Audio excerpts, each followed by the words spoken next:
நண்பர்களே, இன்னைக்கு நம்ம பார்க்க போறது கிரக இணைவுல சனி கேது பத்தி நம்ம பார்க்கலாங்க. பொதுவா ஒரு தனிநபர் ஜாதகத்துக்கு இந்த சனி கேது அப்படிங்கிற கிரக இணைவு பெரிய அளவுல ஒரு பாதிப்பை ஏற்படுத்தும். இயற்கையாகவே சனியின் காரகம் பெரிய அளவுல நன்மை பயக்கக்கூடிய விஷயத்துல இல்லை. ஏன்னா அதிகப்படியான தாழ்வு மனப்பான்மையும் ஒரு மந்தமான நிலையையும் சனி கிரகம் ஏற்படுத்தும். கேது எப்பவுமே ஒரு இறுக்கத்தன்மையை கொடுக்கக்கூடிய கிரகம். எல்லா விஷயத்தையும் ஒரு சிதைக்கிறது, துண்டிக்கக்கூடிய அமைப்பை தரக்கூடியது கேது.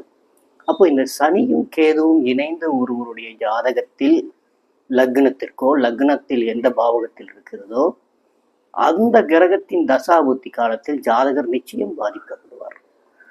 திடீர் வீழ்ச்சின்னு சொல்லக்கூடிய அமைப்பு, தொழிலில் திடீர் வீழ்ச்சி, திடீர் கடன் ஏற்படக்கூடிய அமைப்பு இந்த கிரக இணைவு. இதுக்கு நம்ம என்ன பண்ணணும் அப்படின்னு கேட்டா, ஜீவசமாதி வழிபாடு நன்மை.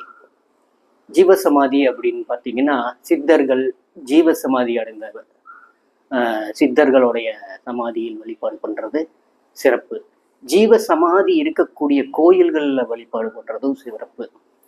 அது தவிர இந்த சனி அப்படின்னு சொல்லக்கூடியதுக்கும் கேது அப்படின்னு சொல்லக்கூடிய இதுக்கு கொள்ளு பருப்பு இருக்குல்லங்க, ஹார்ஸ் கிராம்னு சொல்லுவோம். கொள்ளு பருப்பை ஊற வச்சு காகத்துக்கு தர்றது, இல்லைன்னா கொள்ளு பருப்பால் செய்யப்பட்ட நைவேத்தியத்தை விநாயகருக்கு படைப்பது, இதெல்லாம் சிறந்த பரிகாரமா இருக்கும்.